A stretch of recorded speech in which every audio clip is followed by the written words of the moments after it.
स्वागत है आपका एसबीसी न्यूज 18 में। हिंदी कैलेंडर में पंचांग की गणना अनुसार एक मास अधिक होता है तब उसे अधिक मास कहा जाता है। हिंदू शास्त्रों में अधिक मास को बड़ा ही पवित्र माना गया है, इसीलिए अधिक मास को पुरुषोत्तम मास भी कहा जाता है। पुरुषोत्तम मास अर्थात भगवान पुरुषोत्तम का मास। शास्त्रों के अनुसार अधिक मास में व्रत करना, पवित्र नदियों में स्नान करना एवं तीर्थ स्थानों की यात्रा का बहुत पुण्यप्रद होती है। पुरुषोत्तम मास पर आधारित महेश्वरी महिला मंडल भोपाल की यह लघु नाटिका। महेश्वरी महिला मंडल पूर्वांचल भोपाल से साधना तोषनेवाल का आप सभी को सादर जय श्री कृष्ण। जैसा कि आप सभी जानते हैं कि इस वर्ष अधिक मास आया है और इसके बारे में अधिकतर लोगों को भ्रांतियां होती है कि यह कैसे, कब और किस प्रकार मनाया जाए। तो इसी की एक संक्षिप्त जानकारी हमारी बहनें एक लघु नाटिका के रूप में आपके सामने प्रस्तुत कर रही हैं। अधिक मास को पुरुषोत्तम मास के नाम से भी जाना जाता है। पुरुषोत्तम महीना भगवान विष्णु का प्रतीक है, इसलिए यह भगवान के नाम को समर्पित है। धर्म इस महीने में 12 महीने के पूरे ही त्योहार मनाए जाते हैं और आप इन सभी त्योहारों और उत्सवों का दर्शन करें, लाभ लें। जय श्री कृष्ण। जय श्री कृष्ण। आओ, कहाँ से चली आ रही हो सब? क्या, कैसे आना हुआ? भाभी जी, इस बार पितृपक्ष के बाद अधिक मास की शुरुआत हो गई है, तो मन में कुछ जिज्ञासा आई, कुछ प्रश्न भी थे, कुछ उलझने भी थी। उन्हीं को साझा करने हम सब आपके पास आए हैं।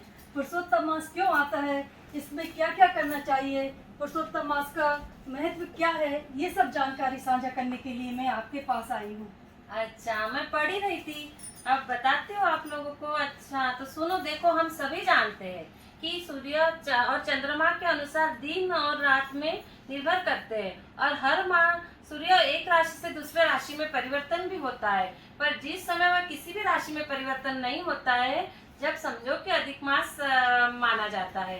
ये सब सूर्य और चंद्रमा के घटने बढ़ने से दिनों में फर्क आता है और इसीलिए हर तीसरे साल अधिक मास आता है। हाँ भाभी जी, मैंने भी सुना है, पौराणिक कथाओं के अनुसार हिरण्यकश्यप ने ब्रह्मा जी से वरदान मांगा था कि वह 12 महीने में से किसी भी मास में ना मरे। तो ब्रह्मा जी ने तथास्तु कह के वर तो दे दिया, लेकिन उसका तोड़ निकालने के लिए और उसका निवारण करने के लिए तीनों देवताओं ने मिलकर अधिक मास मनाया। भाभी जी, मैंने भी कुछ सुना है कि देवी देवताओं ने, साधु संतों ने जब अमल मास को अपनाने और इसे साथ रखने से इनकार किया और इसका अपमान और तिरस्कार किया, तो बड़ा अपमानित और तिरस्कृत होके वो श्री हरि नारायण जी के शरण में पहुंचा। त्राहि माम, हे हरि, हे सर्वेश्वर, हे शरणागत वत्सल प्रभु, मेरी रक्षा करो, मेरी रक्षा करो। मैं सभी से तिरस्कृत और अपमानित होकर आपकी शरण में आया हूँ प्रभु। हे तात, इतने उदासीन और द्रवित हो, कौन हो तुम? मैं मलिन मांस हूँ प्रभु, ना तो मेरा कोई नाम है, ना मेरा कोई स्वामी है। सभी ने मुझे तिरस्कृत और अपमानित किया है, मुझे कोई आश्रय देने वाला भी नहीं है। हे प्रभु, सभी से अपमानित होकर मैं आपकी शरण में आया हूँ। हे तात, उठो, अपने मन को शांत करो, अपने मन को स्थिर करो। आज से मैं तुम्हारा स्वामी हूँ, तुम मेरी शरण में आए हो और जो मेरी शरण में आता है वह कभी दुखी नहीं रहता और मैं उसे अकेला भी नहीं छोड़ता। आज से मेरे सारे गुण, ऐश्वर्य, धर्म, अनुभव, कीर्ति सब मैं तुम्हें देता हूँ। साथ ही साथ मेरा नाम भी तुम्हें देता हूँ। आज से तुम पुरुषोत्तम मास कहलाओगे। तुम्हारा नाम अधिक मास भी होगा। जो कोई इस मास में धर्म, दान, पुण्य करेगा और तुम्हारा सम्मान करेगा, वह मुझको ही प्राप्त होगा। जाओ, अब निश्चिंत हो, मैं तुम्हारे साथ हूं।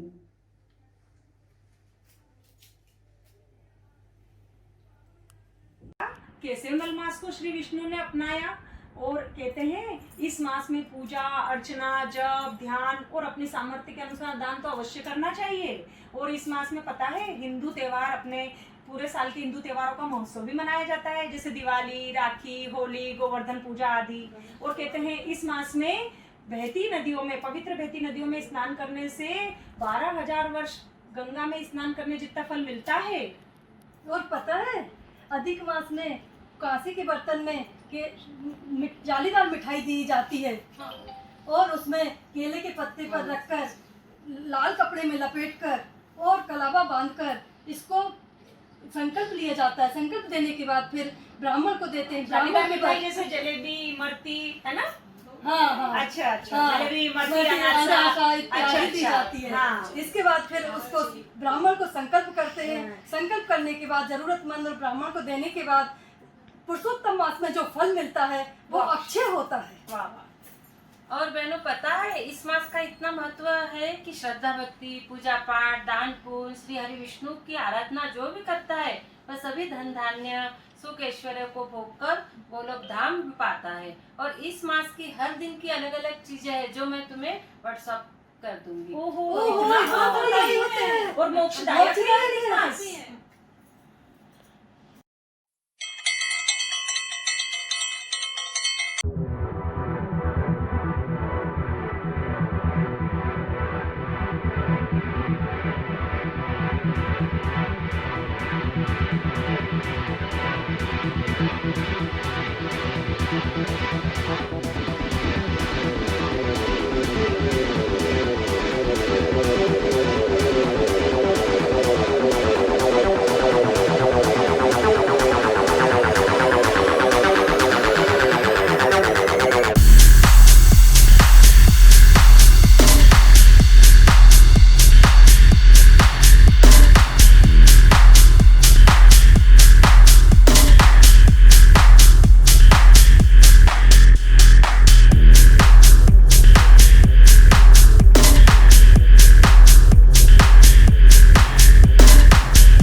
अगर आपको महेश्वरी महिला मंडल की यह लघु नाटिका पसंद आई तो हमारे चैनल को सब्सक्राइब करना ना भूलें और इसे शेयर भी जरूर करें। HBC News 18 के YouTube चैनल को सब्सक्राइब करें और साथ ही बने बेल आइकन को दबाना ना भूलें।